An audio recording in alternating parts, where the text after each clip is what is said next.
não sei o que desfigurou a sua vida desse jeito, mas talvez eu já tenha passado por isso. Essa cena pode até parecer boba, simples. Afinal, é só um desenho animado, né? Mas não é. A verdade é que essa é considerada uma das cenas mais perturbadoras já escritas em um filme, e o mais curioso é que ela tem uma mensagem subliminar.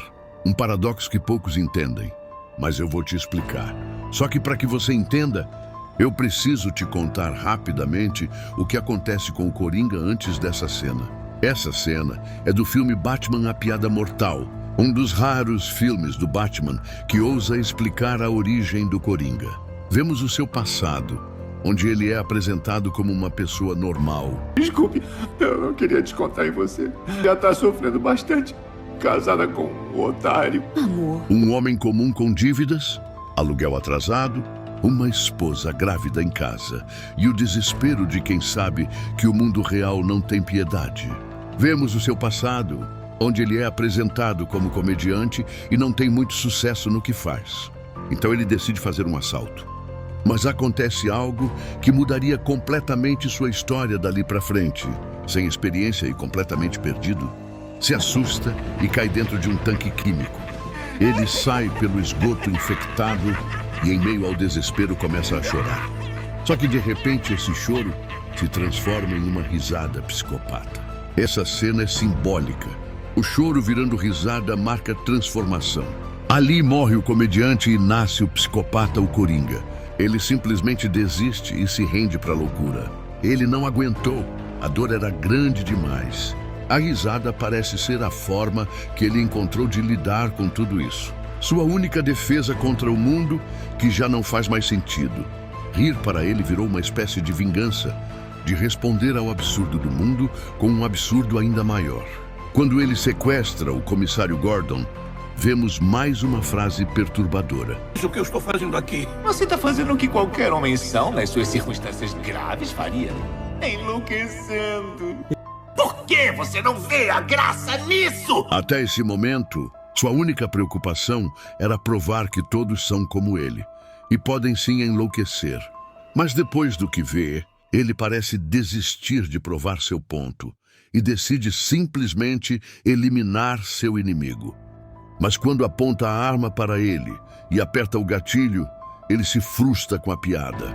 E aqui finalmente chegamos na tão esperada cena. Subiram até o terraço e lá do outro lado de um pequeno vão viram os telhados de toda a cidade, viram toda a liberdade. O primeiro cara pulou pro outro lado sem problemas, mas o amigo, não mesmo, ficou com medo de cair. Então o primeiro cara teve uma ideia. Ele disse: "Aí, eu tenho uma lanterna aqui, eu posso iluminar o vão entre os prédios e você atravessa pela luz e vem até aqui." Quando o cara disse: "Você pensa que eu sou o quê, louco? Você vai apagar quando eu chegar na metade." Sumindo, fica só a do Batman, e assim se encerra o filme. Pela imagem, não podemos ter certeza do que aconteceu. A única certeza é que a risada do Coringa desaparece. Pode ser que o Batman achou a piada mais engraçada e por isso continuou rindo sozinho. Mas a hipótese mais provável é a de que o Batman, com as mãos sobre o Coringa, resolve enforcá-lo até a morte, enquanto cai na gargalhada, usando a risada que sempre foi a arma do Coringa contra ele, fazendo justiça com as próprias mãos, porque percebe que não existe mais volta, que não tem redenção, que o Coringa não pode ser salvo, que ele é uma ameaça à sociedade e sempre será. Uma hipótese que é mais provável por toda a narrativa que se constrói e até pelo próprio nome do filme, A Piada Mortal. Mas a questão por trás dessa cena não é apenas tentar descobrir se o Batman matou ou não o Coringa. Ele precisa quebrar o Batman. Precisa ver o homem incorruptível se corromper. E talvez ele tenha conseguido isso na cena final.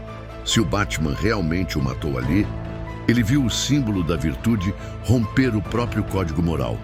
E nos seus últimos segundos, ele pode ter sentido um gostinho de vitória, porque isso era tudo que ele queria desde o começo. E essa é a complexidade por trás dessa cena. Não se sabe ao certo quem saiu vencendo. Se o Batman fez o certo ou o errado, se ele foi o herói ou o vilão dessa história. E o que gosto desse final é que ele não nos dá uma resposta. Ele deixa você com um silêncio. E nesse silêncio você é livre para pensar o que quiser. Você pode dizer que o Batman salvou o Gotham. Pode dizer que ele desonrou o Gordon, ignorando o seu pedido. Pode dizer que ele foi forte, que ele foi fraco, ou até que ele finalmente cedeu para a loucura. Perceba como uma única realidade pode ter infinitas interpretações. Tudo depende da história que você resolve contar, daquilo que resolvemos acreditar. E na vida real é assim. Nem sempre temos uma resposta ou um sentido claro para a vida. E a beleza disso é que você tem a liberdade para interpretar isso da forma que quiser. Eu gosto de uma frase que diz: do quando Deus é silencioso. E você pode interpretar o seu silêncio da forma que quiser. E o silêncio nesse final representa isso. E por mais que ele incomode muita gente, às vezes ele é melhor do que mostrar a realidade. Porque a realidade, em alguns momentos, acaba com qualquer esperança. Ela pode ser dura demais para alguns. Aliás, essa mesma ideia já foi trabalhada no filme Batman Cavaleiro das Trevas. Nessa ocasião, o Coringa consegue corromper Harvey Dent, o grande símbolo de justiça de Gotham, em um dos momentos mais caóticos e sombrios da cidade. Este filme, que é mais psiquiátrico, psicólogo sobre ética do que uma simples animação, nos deixa vários questionamentos sobre nossa sociedade. Comenta aí o que você acha. Batman matou ou não o Coringa? Eu tenho certeza de que sim, mas e você?